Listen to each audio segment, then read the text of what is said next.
नमस्कार दोस्तों। आइए सुनते हैं मुंशी प्रेमचंद की कहानी स्वामिनी। शिवदास ने भंडारी की कुंजी अपनी बहू राम प्यारी के सामने फेंक कर अपनी बूढ़ी आंखों में आंसू भरकर कहा, बहू, आज से गिरस्ती की देखभाल तुम्हारे ऊपर है। मेरा सुख भगवान से देखा नहीं गया, नहीं तो क्या जवान बेटे को यूं छीन लेते। उसका काम करने वाला तो कोई चाहिए। एक हल तोड़ दूं तो गुजारा ना होगा। मेरे ही कुकर्म से भगवान का यह कोप आया है और मैं ही अपने माथे पर उसे लूँगा। बिरजू का हल अब मैं ही संभालूंगा। अब घर की देख रेख करने वाला, धरने उठाने वाला तुम्हारे सिवा दूसरा कौन है। रो मत बेटा, भगवान की जो इच्छा थी वह हुआ, और जो इच्छा होगी वही होगा। हमारा तुम्हारा क्या बस है। मेरे जीते जी तुम्हें कोई टेढ़ी आंख से देख भी ना सकेगा। तुम किसी बात का सोच मत किया करो। बिरजू गया तो अभी बैठा ही हुआ हूँ। राम प्यारी और राम दुलारी दो सगी बहनें थीं। दोनों का विवाह मथुरा और बिरजू दो सगे भाइयों से हुआ। दोनों बहनें नैहर की तरह ससुराल में भी प्रेम और आनंद से रहने लगी। शिवदास को पेंशन मिली।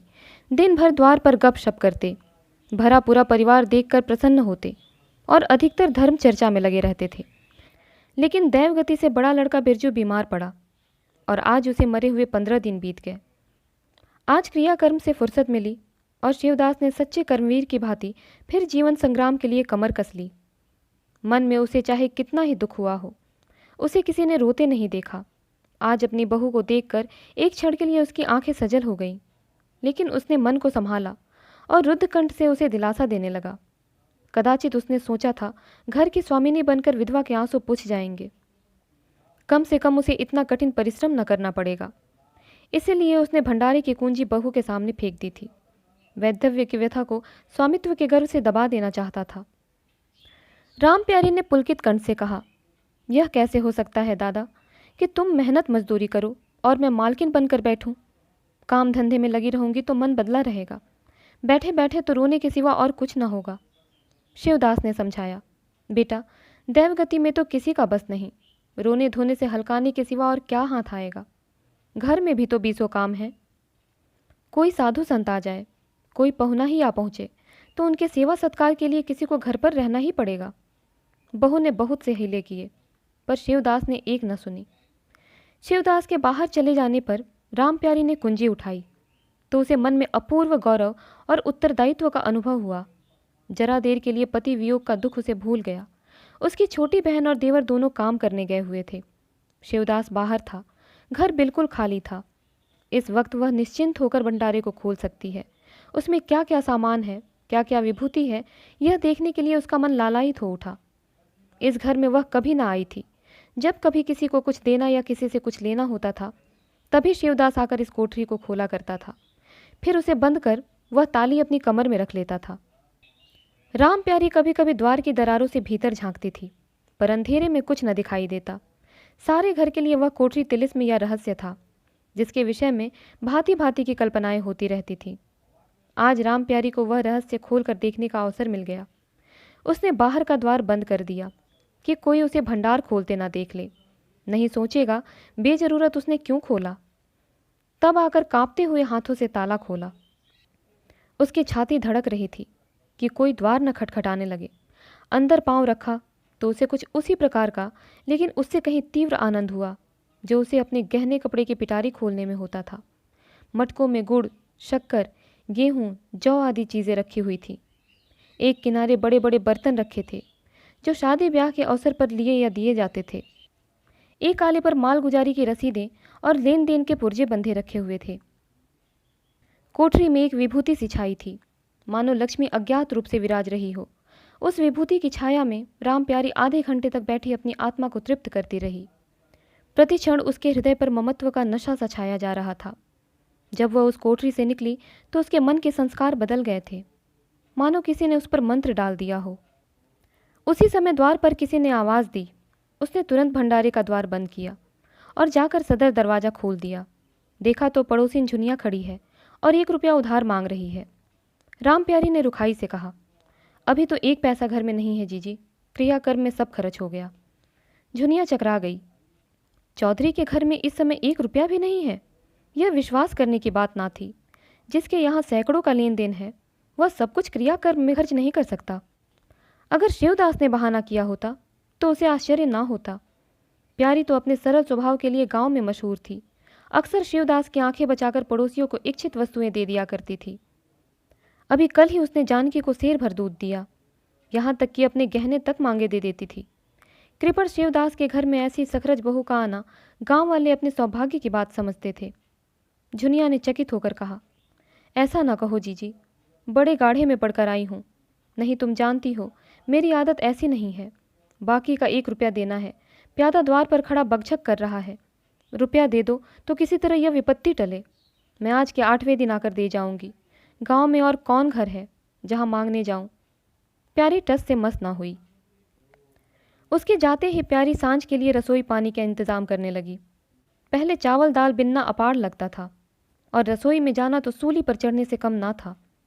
कुछ देर बहनों में झाँव झाँव होती, तब शिवदास आकर कहते, क्या आज रसोई ना बनेगी? तो 2 में से एक उठती और मोटे मोटे टिक्कड़ लगाकर रख देती, मानो बैलों का रातिब हो। आज प्यारी तन मन से रसोई के प्रबंध में लगी हुई है। अब वह घर की स्वामिनी है। तब उसने बाहर निकलकर देखा, कितना कूड़ा करकट पड़ा हुआ है। बुढ़ऊ दिन भर मक्खी मारा करते हैं, इतना भी नहीं होता कि जरा झाड़ू ही लगा दें। अब क्या इनसे इतना भी ना होगा? द्वार चिकना होना चाहिए कि देखकर आदमी का मन प्रसन्न हो जाए, यह नहीं कि उबकाई आने लगे। अभी कह दूं तो तिनक उठे। अच्छा, मुन्नी नान से अलग क्यों खड़ी है? उसने मुन्नी के पास जाकर नान में झांका। दुर्गंध आ रही थी। ठीक, मालूम होता है महीनों से पानी ही नहीं बदला गया। इस तरह तो गाय रह चुकी। अपना पेट भर लिया, छुट्टी हुई, और किसी से क्या मतलब। हाँ, दूध सबको अच्छा लगता है। दादा द्वार पर बैठे चिलम पी रहे हैं, मगर इतना नहीं होता कि 4 घड़ा पानी नांद में डाल दें। मजूर रखा है, वह भी 3 कौड़ी का, खाने को 1.5 सेर। काम करते नानी मरती है। आज आता है तो पूछती हूँ, नांद में पानी क्यों नहीं बदला? रहना हो रहे या जाए। आदमी बहुत मिलेंगे। चारों ओर तो लोग मारे मारे फिर रहे हैं। आखिर उससे ना रहा गया। घड़ा उठाकर पानी लाने चली। शिवदास ने पुकारा, पानी क्या होगा बहू, इसमें पानी भरा हुआ है। प्यारी ने कहा, नांद का पानी सड़ गया है। मुन्नी भूसे में मुंह नहीं डालती, देखते नहीं हो कोस भर पर खड़ी है। शिवदास मार्मिक भाव से मुस्कुराए और आकर बहू के हाथ से घड़ा ले लिया।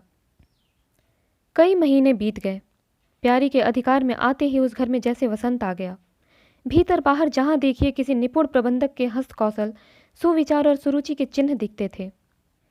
प्यारी ने गृह यंत्र की ऐसी चाबी कस दी थी कि सभी पुर्जे ठीक ठाक चलने लगे थे। भोजन पहले से अच्छा मिलता है और समय पर मिलता है। दूध ज़्यादा होता है, घी ज़्यादा होता है और काम ज़्यादा होता है। प्यारी न खुद विश्राम लेती है, न दूसरों को विश्राम लेने देती है। घर में ऐसी बरकत आ गई है कि जो चीज़ मांगो घर ही में निकल आती है। आदमी से लेकर जानवर तक सभी स्वस्थ दिखाई देते हैं।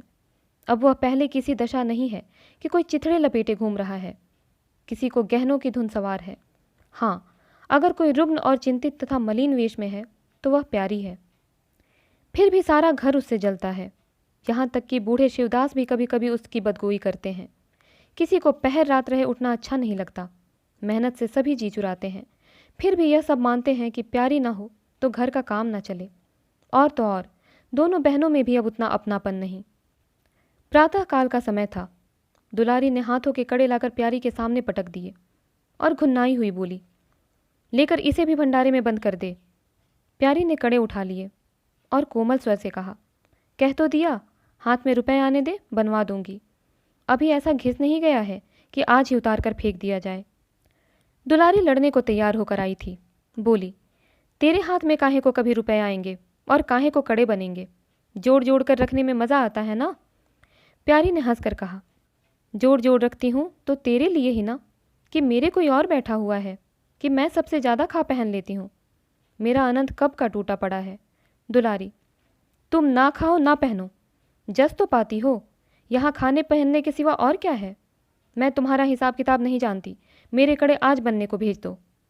प्यारी ने सरल विनोद के भाव से पूछा, रुपए ना हो तो कहाँ से लाऊं? दुलारी ने उदंडता के साथ कहा, मुझे इससे कोई मतलब नहीं, मैं तो कड़े चाहती हूँ।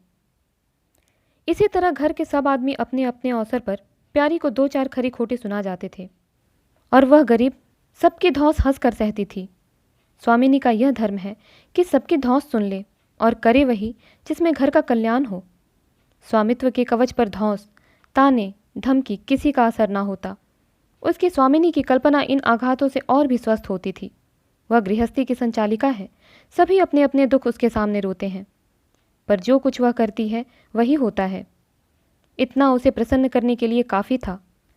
गांव में प्यारी की सराहना होती थी। अभी उम्र ही क्या है, लेकिन सारे घर को संभाले हुए है। चाहती तो सगाई करके चैन से रहती। इस घर के पीछे अपने को मिटाए देती है। कभी किसी से हंसती बोलती भी नहीं, जैसे काया पलट हो गई। कई दिन बाद दुलारी के कड़े बनकर आ गए। प्यारी खुद सुनार के घर दौड़ी दौड़ी गई। संध्या हो गई थी। दुलारी और मथुरा हाट से लौटे। प्यारी ने नए कड़े दुलारी को दिए। दुलारी निहाल हो गई। चटपट कड़े पहने और दौड़ी हुई बरौठे में जाकर मथुरा को दिखाने लगी। प्यारी बरौठे के द्वार पर छिपी खड़ी यह दृश्य देखने लगी। उसकी आंखें सजल हो गई। दुलारी उससे कुल 3 ही साल तो छोटी है, पर दोनों में कितना अंतर है। उसकी आंखें मानो उस दृश्य पर जम गई। दंपति का वह सरल आनंद, उनका प्रेमालिंगन, उनके मुख मुद्रा प्यारी की टकटकी सी बंध गई। यहाँ तक कि दीपक के धुंधले प्रकाश में वे दोनों उसकी नज़रों से गायब हो गए और अपने ही अतीत जीवन की एक लीला आंखों के सामने बार बार नए नए रूप में आने लगी। सहसा शिवदास ने पुकारा, बड़ी बहू, 1 पैसा दो, तंबाकू मंगवाऊं। प्यारी की समाधि टूट गई।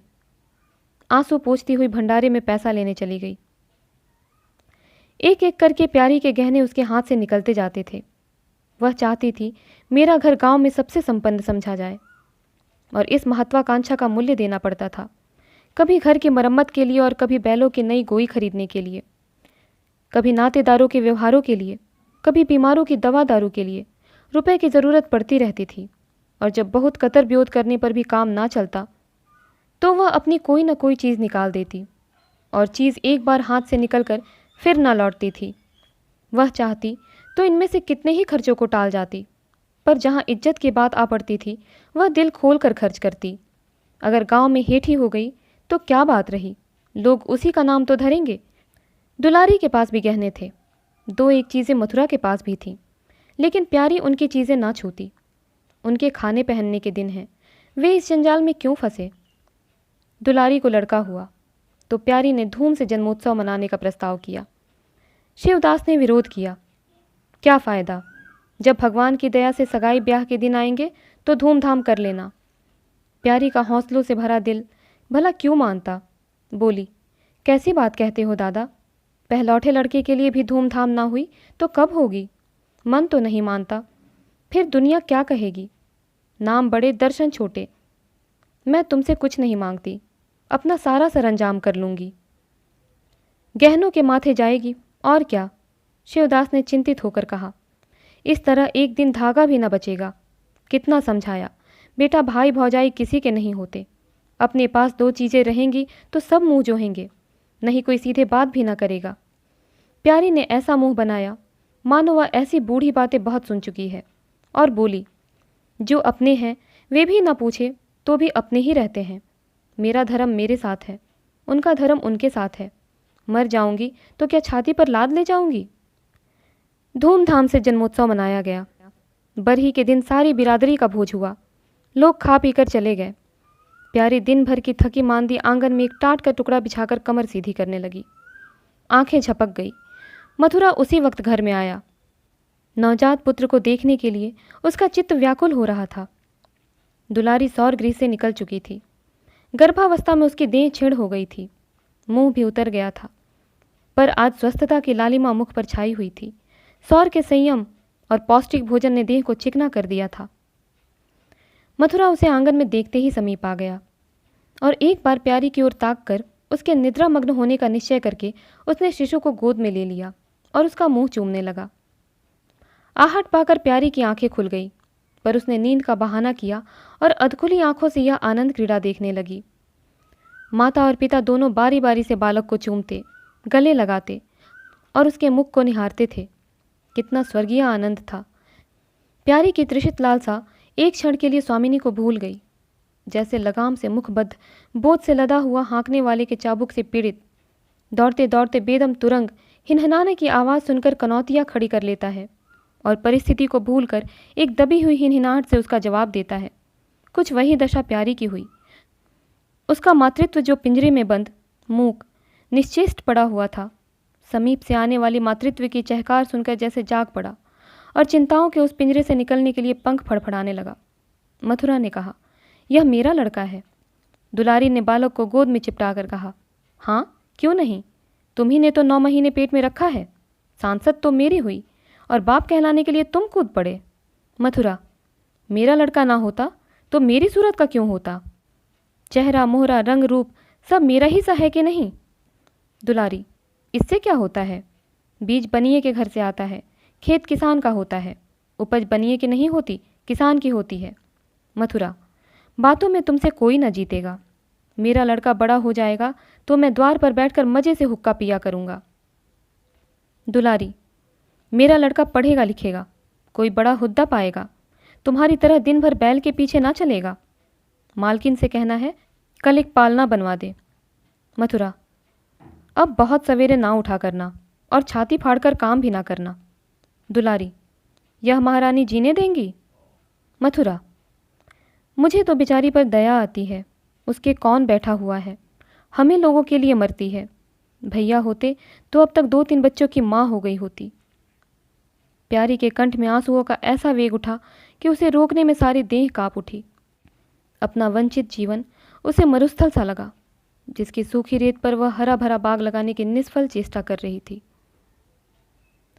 कुछ दिनों के बाद शिवदास भी मर गया। उधर दुलारी के 2 बच्चे और भी हुए। वह भी अधिकतर बच्चों के लालन पालन में व्यस्त रहने लगी। खेती का काम मजदूरों पर आ पड़ा।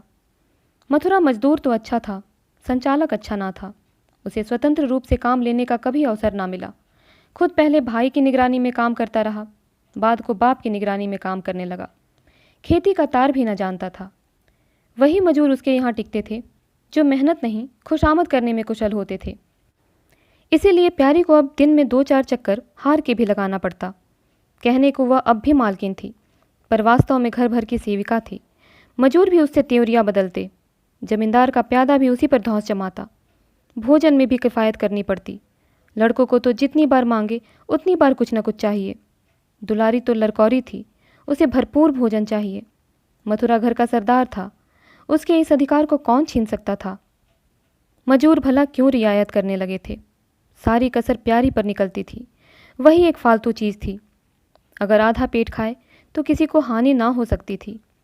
30 वर्ष की अवस्था में उसके बाल पक गए, कमर झुक गई, आंखों की जोत कम हो गई, मगर वह प्रसन्न थी। स्वामित्व का गौरव इन सारे जख्मों पर मरहम का काम करता था।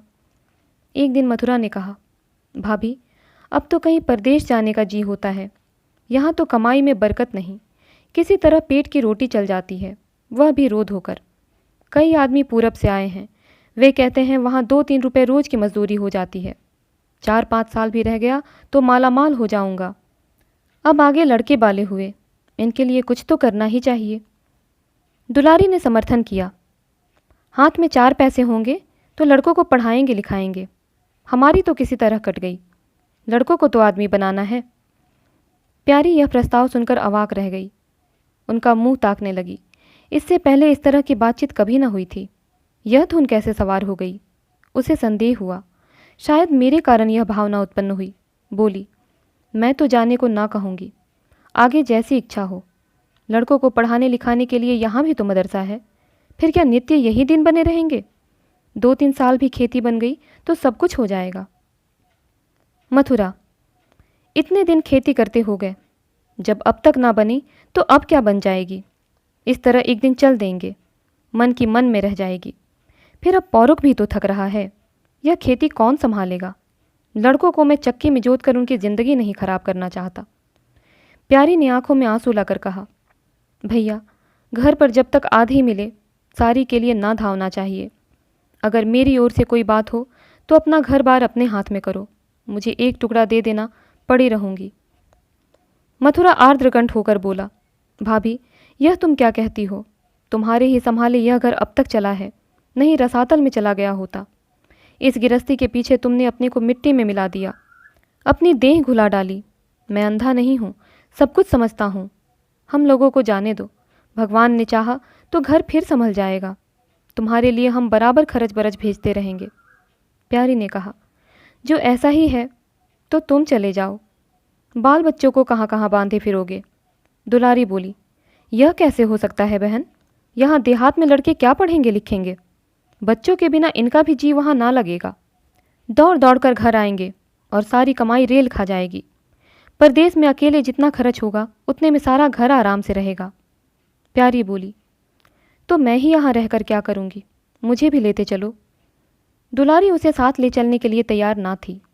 कुछ दिन जीवन का आनंद उठाना चाहती थी। अगर परदेश में भी यही बंधन रहा तो जाने से फ़ायदा ही क्या। बोली, बहन तुम चलती तो क्या बात थी, लेकिन फिर यहाँ का कारोबार तो चौपट हो जाएगा। तुम तो कुछ न कुछ देखभाल करती ही रहोगी। प्रस्थान की तिथि के एक दिन पहले ही राम प्यारी ने रात भर जागकर हलवा और पूरियां पकाई। जब सेज घर में आई, कभी एक दिन के लिए अकेले रहने का अवसर नहीं आया। दोनों बहनें सदा साथ रहीं।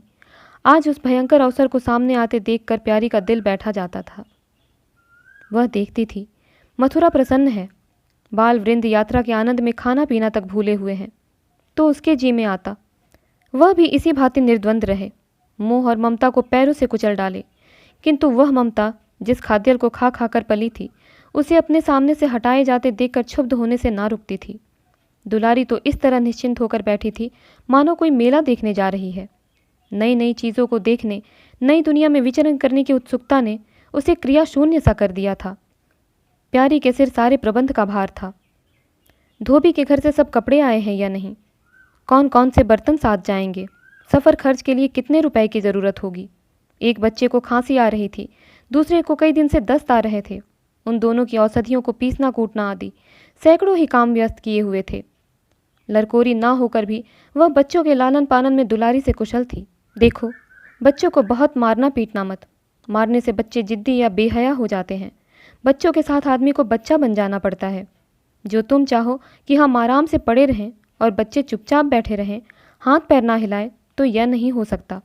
बच्चे तो स्वभाव के चंचल होते हैं, उन्हें किसी न किसी काम में फंसाए रखो। धेले का खिलौना 1000 घुड़कियों से बढ़कर होता है। दुलारी इन उपदेशों को इस तरह बेमन होकर सुनती थी मानो कोई सनक कर बक रहा हो। विदाई का दिन प्यारी के लिए परीक्षा का दिन था। उसके जी में आता था कहीं चली जाए, जिससे वह दृश्य देखना ना पड़े। हाँ, घड़ी भर में यह घर सूना हो जाएगा। वह दिन भर घर में अकेली पड़ी रहेगी, किससे हंसेगी बोलेगी। यह सोचकर उसका हृदय कांप जाता था। ज्यों-ज्यों समय निकट आता था, उसकी वृत्तियां शिथिल होती जाती थी। वह कोई काम करते करते जैसे खो जाती थी और अपलक नेत्रों से किसी वस्तु को ताकने लगती। कभी अवसर पाकर एकांत में जाकर थोड़ा सा रो आती थी। मन को समझा रही थी, यह लोग अपने होते तो क्या इस तरह चले जाते। यह तो मानने का नाता है, किसी पर कोई ज़बरदस्ती है। दूसरों के लिए कितना ही मरो तो भी अपने नहीं होते। पानी तेल में कितना ही मिले फिर भी अलग ही रहेगा। बच्चे नए नए कुर्ते पहने नवाब बने घूम रहे थे। प्यारी उन्हें प्यार करने के लिए गोद में लेना चाहती तो रोने का सा मुंह बनाकर छुड़ा कर भाग जाते। वह क्या जानती थी कि ऐसे अवसर पर बहुधा अपने बच्चे भी निष्ठुर हो जाते हैं। 10 बजते बजते द्वार पर बैलगाड़ी आ गई। लड़के पहले ही से उस पर जा बैठे। गांव के कितने ही स्त्री पुरुष मिलने आए। प्यारी को इस समय उनका आना बुरा लग रहा था। वह दुलारी से थोड़ी देर एकांत गले मिलकर रोना चाहती थी। मथुरा से हाथ जोड़कर कहना चाहती थी, मेरी खोज खबर लेते रहना, तुम्हारे सिवा मेरा संसार में कौन है। लेकिन इस भप्पड़ में उसको इन बातों का मौका न मिला। मथुरा और दुलारी दोनों गाड़ी में जा बैठे और प्यारी द्वार पर रोती खड़ी रह गई। वह इतनी विहल थी कि गांव के बाहर तक पहुंचाने की भी उसे सुधि ना रही। कई दिन तक प्यारी मूर्छित सी पड़ी रही। न घर से निकली, न चूल्हा जलाया, न हाथ मुंह धोया। उसका हलवाहा जोखो बार बार आकर कहता, मालकिन उठो, मुंह हाथ धो, कुछ खाओ पियो, कब तक इस तरह पड़ी रहोगी। इस तरह की तसल्ली गांव की और स्त्रियां भी देती थी, पर उनकी तसल्ली में एक प्रकार की ईर्ष्या का भाव छिपा हुआ जान पड़ता था। जोखू के स्वर में सच्ची सहानुभूति झलकती थी। जोखू कामचोर, बातुनी और नशेबाज था। प्यारी उसे बराबर डांटती रहती थी। 2-1 बार उसे निकाल भी चुकी थी, पर मथुरा के आग्रह से फिर रख लिया था। आज भी जोखू की सहानुभूति भरी बातें सुनकर प्यारी झुंझलाती, यह काम करने क्यों नहीं जाता, यहाँ मेरे पीछे क्यों पड़ा हुआ है। मगर उसे झिड़क देने को जी न चाहता था। उसे उस समय सहानुभूति की भूख थी, फल कांटेदार वृक्ष से भी मिले तो क्या उन्हें छोड़ दिया जाता है? धीरे धीरे क्षोभ का वेग कम हुआ। जीवन के व्यापार होने लगे। अब खेती का सारा भार प्यारी पर था। लोगों ने सलाह दी, एक हल तोड़ दो और खेतों को उठा दो, पर प्यारी का गर्व यूं ढोल बजाकर अपनी पराजय स्वीकार ना करता था। सारे काम पूर्ववत चलने लगे। उधर मथुरा के चिट्ठी पत्री ना भेजने से उसके अभिमान को और भी उत्तेजना मिली। वह समझता है मैं उसके आसरे बैठी हूँ। उसके चिट्ठी भेजने से मुझे कोई निधि न मिल जाती। उसे अगर मेरी चिंता नहीं है तो मैं कब उसकी परवाह करती हूँ। घर में तो अब विशेष काम रहा नहीं। प्यारी सारे दिन खेती बाड़ी के कामों में लगी रहती। खरबूजे बोए थे, वह खूब फले और खूब बिके। पहले सारा दूध घर में खर्च हो जाता था, अब बिकने लगा। प्यारी की मनोवृत्तियों में भी एक विचित्र परिवर्तन आ गया। अब वह साफ कपड़े पहनती, मांग चोटी की ओर से भी उतनी उदासीन ना थी। आभूषणों में भी रुचि हुई। रुपए हाथ में आते ही उसने अपने गिरवी रखे गहने छुड़ाए और भोजन भी संयम से करने लगी। सागर पहले खेतों को सींचकर खुद खाली हो जाता था, अब निकास की नालियां बंद हो गई थीं। सागर में पानी जमा होने लगा और उसमें हल्की हल्की लहरें भी थीं, खिले हुए कमल भी थे। एक दिन जोखू हार से लौटा तो अंधेरा हो गया था। प्यारी ने पूछा, अब तक वहाँ क्या करता रहा? जोखू ने कहा, 4 क्यारियाँ बच रही थी, मैंने सोचा 10 मोट और खींच दूँ, कल का झंझट कौन रखे। जोखू अब कुछ दिनों से काम में मन लगाने लगा था। जब तक मालिक उसके सिर पर सवार रहते थे वह हीले बहाने करता था, अब सब कुछ उसके हाथ में था। प्यारी सारे दिन हार में थोड़ी ही रह सकती थी, इसीलिए अब उसमें जिम्मेदारी आ गई थी। प्यारी ने लोटे का पानी रखते हुए कहा, अच्छा हाथ मुंह धो डालो, आदमी जान रख कर काम करता है, हाय हाय करने से कुछ नहीं होता। खेत आज न होते कल होते, क्या जल्दी थी। जोखू ने समझा प्यारी बिगड़ रही है। उसने तो अपनी समझ में कारगुजारी की थी और समझा था तारीफ होगी, यहाँ आलोचना हुई। चिढ़कर बोला, मालकिन दाहिने बाएं दोनों ओर चलती हो, जो बात नहीं समझती हो उसमें क्यों कूदती हो। कल के लिए तो उचवा के खेत पड़े सूख रहे हैं, आज बड़ी मुश्किल से कुआं खाली हुआ था, सवेरे में पहुंचता तो कोई और आकर ना छेक लेता, फिर अठवारे तक राह देखनी पड़ती, तब तक तो सारी ऊख विदा हो जाती। प्यारी उसकी सरलता पर हंसकर बोली, अरे तो मैं तुझे कुछ कह थोड़ी ही रही हूँ पागल, मैं तो कहती हूँ कि जान रख कर काम कर, कहीं बीमार पड़ गया तो लेने के देने पड़ जाएंगे। जोखू, कौन बीमार पड़ जाएगा? मैं 20 साल में कभी सिर तक तो दुखा नहीं, आगे की नहीं जानता, कहो रात भर काम करता रहूं। प्यारी, मैं क्या जानूं, तुम ही अंतरे दिन बैठे रहते थे और पूछा जाता था तो कहते थे जुर आ गया था, पेट में दर्द था। जोखू झेपता हुआ बोला, वह बातें जब थी जब मालिक लोग चाहते थे कि इसे पीस डालें, अब तो जानता हूँ मेरे ही माथे हैं, मैं ना करूँगा तो सब चौपट हो जाएगा। प्यारी, मैं क्या देखभाल नहीं करती? जोखू, तुम बहुत करोगी 2 बेर चली जाओगी, सारे दिन तुम वहाँ बैठी नहीं रह सकती। प्यारी को उसके निष्कपट व्यवहार ने मुग्ध कर दिया। बोली, तो इतनी रात के चूल्हा जलाओगे, कोई सगाई क्यों नहीं कर लेते? जोखू ने मुंह धोते हुए कहा, तुम भी खूब कहती हो मालकिन, अपने पेट भर को तो होता नहीं, सगाई कर लूँ? 1.25 सेर खाता हूँ, 1 जून पूरा 1.25 सेर, दोनों जून के लिए 2 सेर चाहिए। प्यारी, अच्छा आज मेरी रसोई में खाओ, देखो कितना खाते हो। जोखू ने पुलकित होकर कहा, नहीं मालकिन, तुम बनाते बनाते थक जाओगी। हाँ, आध सेर के 2 रोटा बनाकर खिला दो तो खा लूँ। मैं तो यही करता हूँ, बस आटा सान कर 2 लिट्ट बनाता हूँ और उपले पर सेक लेता हूँ, कभी मट्ठे से, कभी नमक से, कभी प्याज से खा लेता हूँ और आकर पड़ रहता हूँ। प्यारी, मैं तुम्हें आज फुलके खिलाऊंगी। जोखू, तब तो सारी रात खाते ही बीत जाएगी। प्यारी, बको मत, चटपटा कर बैठ जाओ। जोखू, जरा बैलों को सानी पानी देता आऊँ तो बैठूं। जोखू और प्यारी में ठनी हुई थी। प्यारी ने कहा, मैं कहती हूँ धान रोपने की कोई ज़रूरत नहीं, झड़ी लग जाए तो खेत डूब जाए, बरखा बंद हो जाए तो खेत सूख जाए, ज्वार बाजरा सन अरहर सब तो है, धान ना सही। जोखू ने अपने विशाल कंधे पर फावड़ा रखते हुए कहा, जब सबका होगा तो मेरा भी होगा, सबका डूब जाएगा तो मेरा भी डूब जाएगा, मैं क्यों किसी से पीछे रहूं? बाबा के ज़माने में 5 बीघा से कम नहीं रोपा जाता था, बिरजू भैया ने उसमें 1-2 बीघे और बढ़ा दिए, मथुरा ने भी थोड़ा बहुत हर साल रोपा, तो मैं क्या सबसे गया बीता हूँ? मैं 5 बीघे से कम ना लगाऊंगा। तब घर में 2 जवान काम करने वाले थे। मैं अकेला उन दोनों के बराबर खाता हूँ, दोनों के बराबर काम क्यों ना करूँगा।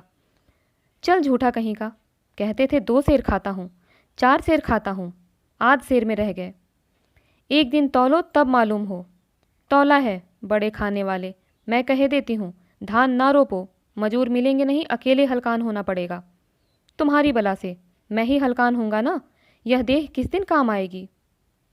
प्यारी ने उसके कंधे से फावड़ा ले लिया और बोली, तुम पहर रात से पहर रात तक ताल में रहोगे, अकेले मेरा जी उबेगा। जोखू को उबने का अनुभव ना था। कोई काम ना हो तो आदमी पड़कर सो रहे, जी क्यों उबे। बोला, जी उबे तो सो रहना, मैं घर रहूँगा तब तो और जी उबेगा। मैं खाली बैठता हूँ तो बार बार खाने की सूझती है, बातों में देर हो रही है और बादल घिरे आते हैं। प्यारी ने कहा, अच्छा कल से जाना, आज बैठो। जोखू ने मानो बंधन में पड़कर कहा, अच्छा बैठ गया, कहो क्या कहती हो। प्यारी ने विनोद करते हुए पूछा, कहना क्या है। मैं तुमसे पूछती हूँ, अपनी सगाई क्यों नहीं कर लेते। अकेले मरती हूँ तब 1 से 2 हो जाऊंगी। जोखू शर्माता हुआ बोला, तुमने फिर वही बेबात की बात छेड़ दी मालकिन, किससे सगाई कर लूँ यहाँ। ऐसी मेहरिया लेकर क्या करूँगा जो गहनों के लिए मेरी जान खाती रहे। प्यारी, यह तो तुमने बड़ी कड़ी शर्त लगाई, ऐसी औरत कहाँ मिलेगी जो गहने भी ना चाहे। जोखू, यह मैं थोड़ी ही कहता हूँ कि वह गहने ना चाहे, हाँ मेरी जान ना खाए। तुमने तो कभी गहनों के लिए हट ना किया, बल्कि अपने सारे गहने दूसरों के ऊपर लगा दिए। प्यारी के कपोलों पर हल्का सा रंग आ गया। बोली, अच्छा और क्या चाहते हो। जोखू, मैं कहने लगूंगा तो बिगड़ जाओगी। प्यारी की आंखों में लज्जा की एक रेखा नजर आई। बोली, बिगड़ने की बात कहोगे तो ज़रूर बिगड़ूंगी। जोखू, तो मैं ना कहूँगा। प्यारी ने उसे पीछे की ओर ठेलते हुए कहा, कहोगे कैसे नहीं, मैं कहला के छोड़ूंगी। जोखू, मैं चाहता हूँ कि वह तुम्हारी तरह हो, ऐसी गंभीर हो, ऐसी ही बातचीत में चतुर हो, ऐसा ही अच्छा पकाती हो, ऐसी ही किफ़ायती हो, ऐसी ही हंसमुख हो। बस ऐसी औरत मिले तो करूँगा, नहीं इसी तरह पड़ा रहूँगा। प्यारी का मुख लज्जा से आरक्त हो गया। उसने पीछे हटकर कहा, तुम बड़े नटखट हो। हंसी हंसी में सब कुछ कह गए। तो दोस्तों, उम्मीद करती हूँ कहानी आपको पसंद आई होगी। अगर मेरी कहानी आपको अच्छी लगती हो तो प्लीज़ मेरे चैनल को लाइक, शेयर और सब्सक्राइब करना ना भूलें। मिलती हूँ अगली कहानी के साथ, तब तक के लिए धन्यवाद।